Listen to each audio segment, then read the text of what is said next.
Alhamdulillah, uhayyikum bitahiyatil Islam, tahiyatan min indillah, mubarakatan thayyibah, tahiyata ahlil jannah wa tahiyatuhas salam. Assalamualaikum warahmatullahi wabarakatuh. Waalaikumsalam. Alhamdulillah, alladzi amarana bil adl. Asyhadu an la ilaha illallah wa asyhadu anna Muhammadar Rasulullah. Amma ba'du. Bapak Ibu pemirsa Damai Indonesiaku TV One yang saya cintai, yang disayangi Allah Subhanahu wa taala. Suatu ketika terjadi kasus pencurian di masa Rasulullah sallallahu alaihi wasallam yang dilakukan oleh seorang wanita yang bernama Fatimah. Fatimah ini berasal dari suku yang cukup terhormat saat itu.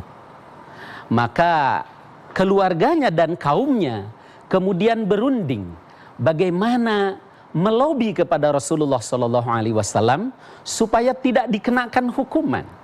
Karena apa kata dunia? Orang yang terhormat melakukan tindakan kriminal. Tinggal masalahnya siapa yang akan menyampaikannya kepada Rasulullah SAW. Mereka kemudian menemukan orang yang tepat untuk melobi, yaitu Usamah bin Zaid.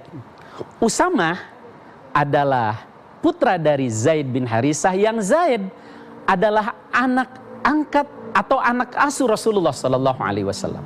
Sehingga Usamah ini mendapatkan gelar cucu kesayangan dari anak tersayang.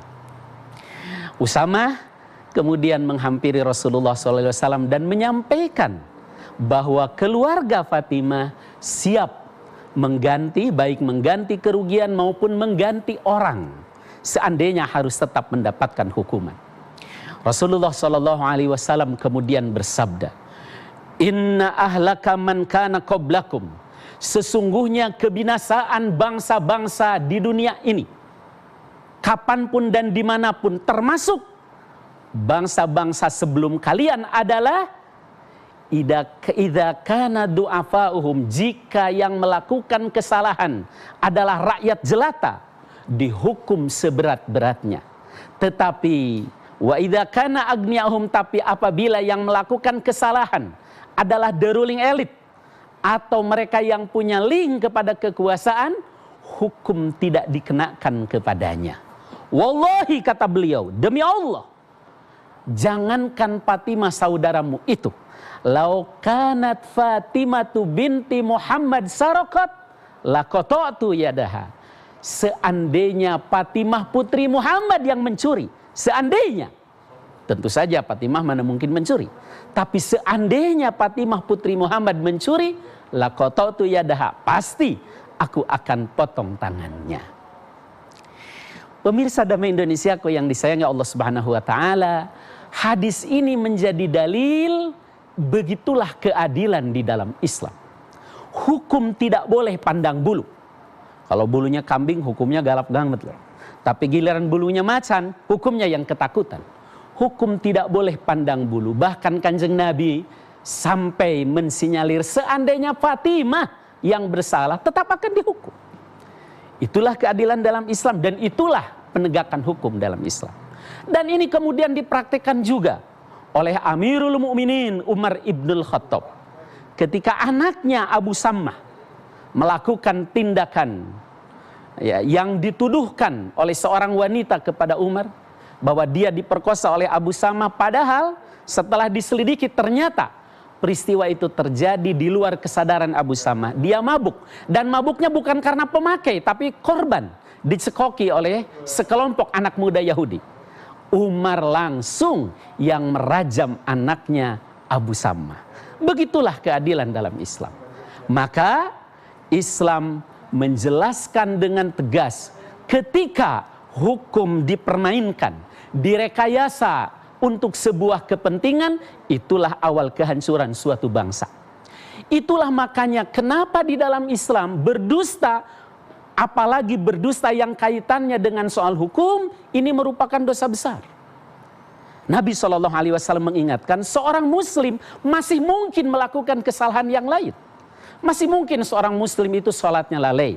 Masih mungkin seorang muslim itu ngajinya males. tapi tidak mungkin dia berdusta, kata beliau. Karena ketika dia berdusta, saat itu sudah bukan menjadi muslim lagi, tapi sudah jatuh kepada ciri munafik. Ayatul munafiki salasun, idza haddasa kadzdzaba, wa idza wa'ada akhlafa, wa idza tumina khana. Ciri munafik ada 3. Kalau berbicara dia dusta, manakala berjanji dia ingkar, dan apabila diberi amanat dia khianat. Dan lebih dosa besar lagi ketika berdusta untuk merekayasa hukum, baik untuk menyuruh seseorang mengaku melakukan perbuatan yang tidak dilakukannya, ya, dengan dijanjikan nanti prosesnya akan dibuat ringan, atau sebenarnya dia pelaku tapi kemudian melemparkannya kepada yang lain. Dan ada yang lebih besar lagi dosanya. Apa itu? Bersumpah untuk menutupi kesalahan itu. Sudah berdusta, bersumpah pula, alias disampaikannya di pengadilan. Maka di antara 7 dosa besar, 1 di antaranya adalah bersumpah palsu atau memberikan keterangan palsu di bawah sumpah. Ya, jelas-jelas dia tidak melakukan tapi untuk kepentingan, lalu dibuat dan direkayasa. Naudzubillah min dzalik. Kalau bangsa ini ingin sukses, terjauh dari kebinasaan, maka tegakkan supremasi hukum tanpa pandang bulu. Bapak Ibu pemirsa TV One yang saya cintai, yang disayangi Allah Subhanahu wa taala, besok adalah tanggal 22 Juni. 493 tahun yang lalu, tepatnya 22 Juni 1527, Fathahilah Padilah Khan ditemani oleh panglima yang lain, Adipati Caruban, Adipati Keling, dan umat Islam merebut Sunda Khalafah dari tangan Portugis, lalu merubah nama Sunda Khalafah menjadi Pathan Mubina, yang artinya Jakarta. Artinya Jakarta ini lahir dengan teriakan takbir Allahu Akbar, dengan darah dan perjuangan umat Islam. Dan Fathahilah melaksanakan tugas itu adalah tugas dari Sultan Demak, Sultan Trengganu saat itu, atas instruksi Sunan Giri Prapen, Sunan Muria, Sunan Kudus, Sunan Kalijaga, bahkan Sunan Gunung Jati. Tugas merebut Sunda Khalafah yang kemudian menjadi Jakarta itu adalah tugas yang lahir dari kewajiban sebagai seorang muslim terhadap negerinya, kewajiban agamanya.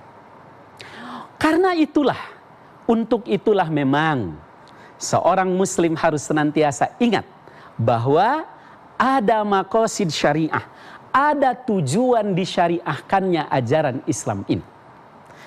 Para fuqaha menyebut maqasid syar'i atau tujuan disyariahkannya Islam itu ada 5. Yang pertama adalah hifdzuddin, memelihara agama. Lihatlah betapa Islam mengatur kita dari mulai sholat, zakat, puasa, haji, ngaji, zikir, doa. Hifdzuddin atau memelihara agama ini kemudian dikemas dengan bahasa yang disepakati oleh para pendiri negeri ini, yaitu ketuhanan dengan kewajiban menjalankan syariat Islam bagi pemeluk-pemeluknya. Tetapi kemudian ketika kalimat ini dianggap masih keberatan bagi kelompok tertentu, atas kelegowoan para pendiri negeri ini, dirubahlah kalimatnya menjadi ketuhanan yang Maha Esa. Tetapi ini adalah hifdzuddin.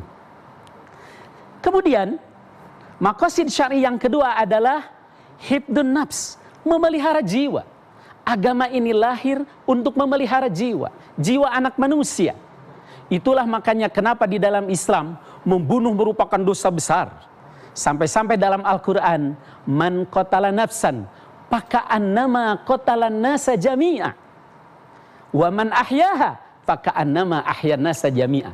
Siapa yang membunuh satu jiwa tanpa hak, bighairil hak, maka dia laksana membunuh seluruh nyawa.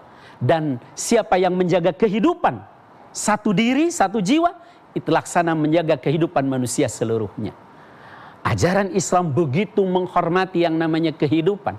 Itulah hifdzun nafs, bahasa yang terwakili dengan kalimat kemanusiaan yang adil dan beradab. Lalu maqasid syar'i yang ketiga adalah hifdzun nasl, memelihara keturunan dan anak bangsa. Dan ini terjewantah dengan kalimat persatuan Indonesia. Yang keempat, hifdzul akal, memelihara akal.